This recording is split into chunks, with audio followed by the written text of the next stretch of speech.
एक नई नवेली दुल्हन के साथ ऐसा क्या होता है कि उसके एक ही मिनट में उसके हंसते खेलते परिवार में उजड़ जाता है। पूरी जानकारी लेने के लिए वीडियो में अंत तक बने रहिए। वीडियो को लाइक कीजिए, चैनल को सब्सक्राइब कीजिए ताकि मेरा हौसला बढ़ता है।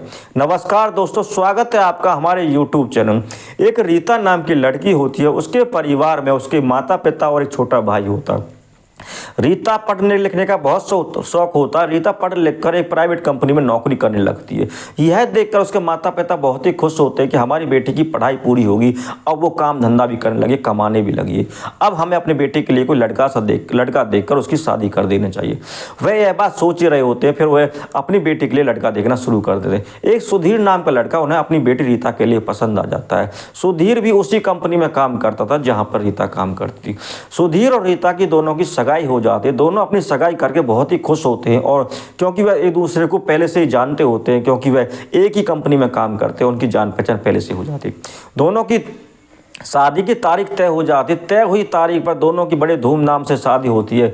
रीता जो है शादी करके अपने ससुराल में आ जाती है और सुधीर के घर में रहने लगती है। दोनों हंसी खुशी परिवार में रहते हैं। दोनों का नया वैवाहिक जीवन बहुत हंसी खुशी गुजरता है और दोनों अपने जीवन में बहुत खुश होते हैं।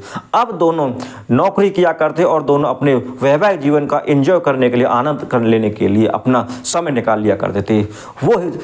वो वीकेंड पे घूमने भी जाया करते थे। जब भी संडे या कभी कंपनी की छुट्टी होती थी तो वो कभी तीर्थ स्थान पर घूमने जाते थे और कभी अपना हिल स्टेशन वगैरह घूमने जाया करते थे। रीता जो है नौकरी के साथ साथ अपने सास ससुर की भी अच्छे से देखभाल करती थी। उनसे बहुत इज्जत करती थी और प्यार करती थी और वो अच्छे से बात किया करती थी। वह बहुत तेजीब से अपने सास ससुर की देखभाल किया करती थी।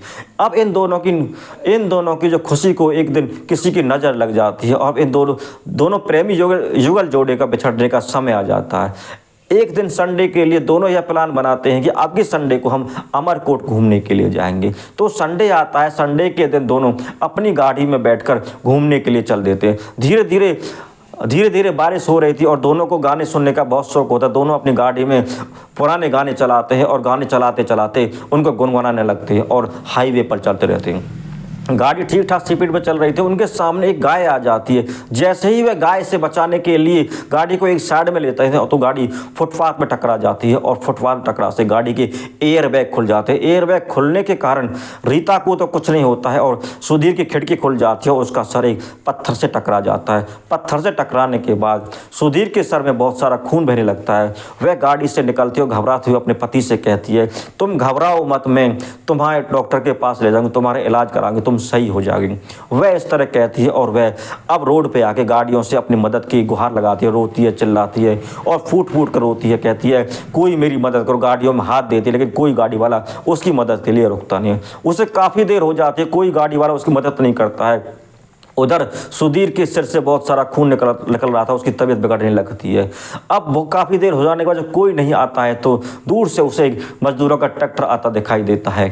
दोस्तों, वो मजदूर को जो ट्रैक्टर होता है वो उसे रीता और उसको अपनी ट्रॉली में बैठाते हैं और उसको हॉस्पिटल ले जाने लगते हैं। अब दोस्तों, जो एक कहावत है, अमीरों ने तो अपनी इंसानियत अपने पैसों के नीचे दबा दी है, लेकिन गरीब लोगों के दिल में अभी इंसानियत और हमदर्दी अभी बची हुई है। और वो वही गरीब होते हैं जो झोपड़ी में काम करते हैं। वो मजदूर आदमी उन दोनों को लेकर हॉस्पिटल में भर्ती करा देते हैं। इमरजेंसी में सुधीर का इलाज किया जाता है। डॉक्टर आ जाते हैं। डॉक्टर जो सुधीर का इलाज करता है और वह थोड़ी देर उसको देखने के बाद देखता है और उसके देखने के बाद उसके हॉस्पिटल के जो टेबल बेड होता है उस पर उसके प्राण निकल जाते हैं। और यह देखकर डॉक्टर कहता है कि आई एम सॉरी, मैं आपके पति को नहीं बचा सका, आपने आने में थोड़ी देर कर दी।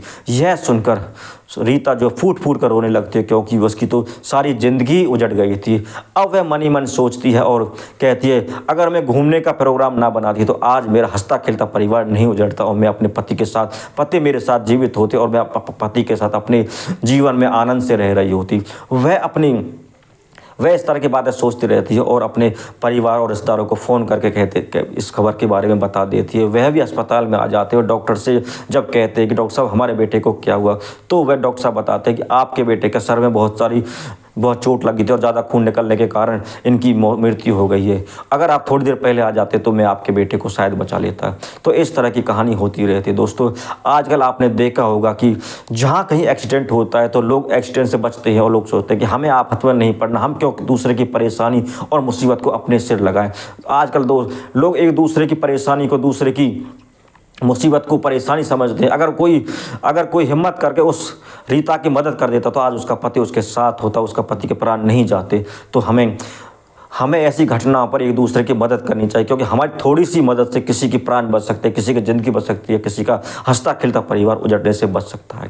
तो इस तरह की कहानी दोस्तों हम आपके सामने लेकर आते रहते हैं। अगर आपको इस तरह की कहानी हमारी आपको कैसी लगती है हमें कमेंट करके ज़रूर बताइए। धन्यवाद।